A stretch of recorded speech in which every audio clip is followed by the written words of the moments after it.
Hello, and welcome back to John Silva Photography. I am John Silva, and I've been photographing for over 50 years, which is quite sobering. And some of you who might be younger would be thinking, what does this old guy know? Well, I went to the Southeast Center for Photographic Studies and Crealde School of Art here in Orlando. So with that and the years of experience that I've had, I've got some tricks, some tips, and some shortcuts that will help you make better photographs and do it easier. Now, wildlife and travel photography is my thing. It's my gig. It's what I love to do.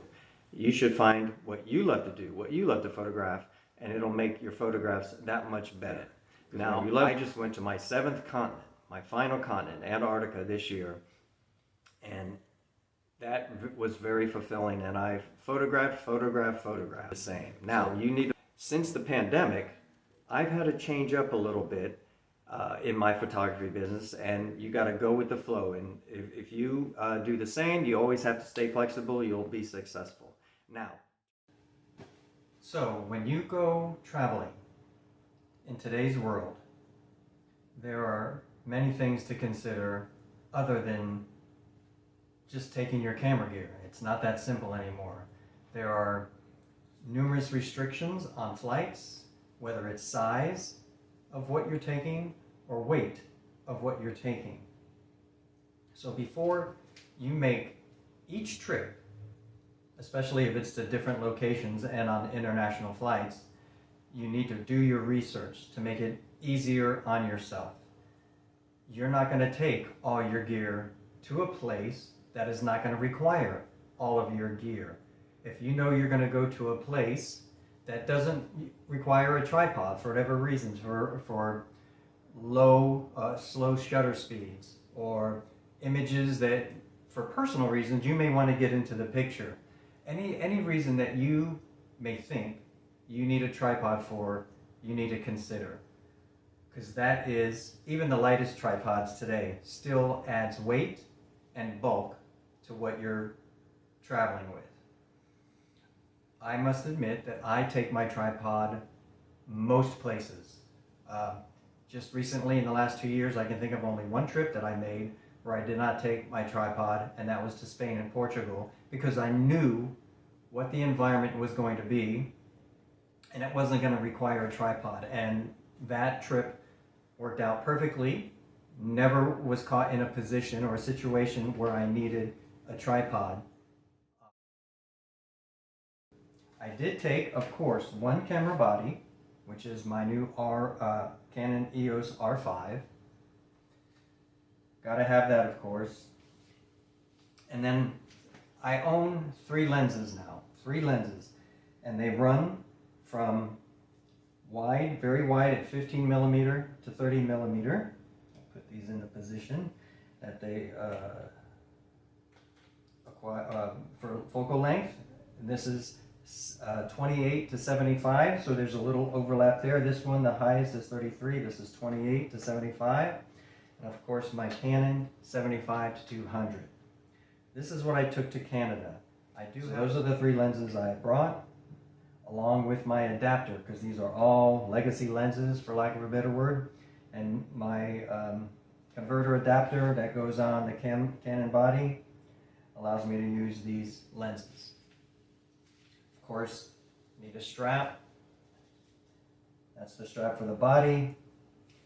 And then batteries, of course. I carry three batteries and a charger. 3 batteries, just in case one fails. You always have a backup. And of course, I always keep them fully charged. 2 media cards to keep in the camera. Both of these are 128. Very large. I have never run out of space. Even some trips that are weeks and months, I do download, but sometimes I can keep all my files, even though they're big files, on the cards that are in the camera. And this is this is part of the Peak Design family of attachments that goes on the bottom of the camera. If I'm not using a tripod, this will be down here. And that way I can attach my strap to it, because I like my camera to hang a certain way. It's easy for me to access if it's down here. But I also have the strap on the metal on the strap that I can connect the camera to my chest if I need to or want to. Of course, got a flash. I only take one flash. I have three. These are three filters that I use. Polarizing, two polarizers, and a neutral density filter. Of course, this is to help really slow down the shutter in bright sunlight situations when I want a waterfall to be really that smooth kind of effect. And these are the rings that I need to use on different lenses, so I can slip on my bracket for the Koken, and then this Koken polarizer. Rain sleeve is always necessary, especially if you're going to what you know to be a rainy environment. I have this little device that I put my media card in, my little SD, and it goes in. That way I can download the files off of it to my computer. This little Allen wrench is to remove and install this on the camera. I always take a thumb drive just in case I want to move some files quickly and easily. Clean my lens cloth. Last but not least, my manual for my EOS R5 with all the non-English pages torn out carefully so I can keep all the English pages in here just in case, yeah, you can go online and get information and such, but just in case I have a problem or forget something, because I use, sometimes a period of time will go by where I don't use the camera a lot, and I also use Nikon cameras when I work with do my work with Disney, and I can get confused sometimes. I'll grab the Nikon at work and start thinking like I've got the Canon in my hand and vice versa, so that's very helpful. And now these days I use this sling type bag, and it's it holds everything you see on the table and more. Well, I hope you liked the video. If you have any comments or questions, just put them in the comments section down below. And please visit my website at www.johndasilvaphotography.com.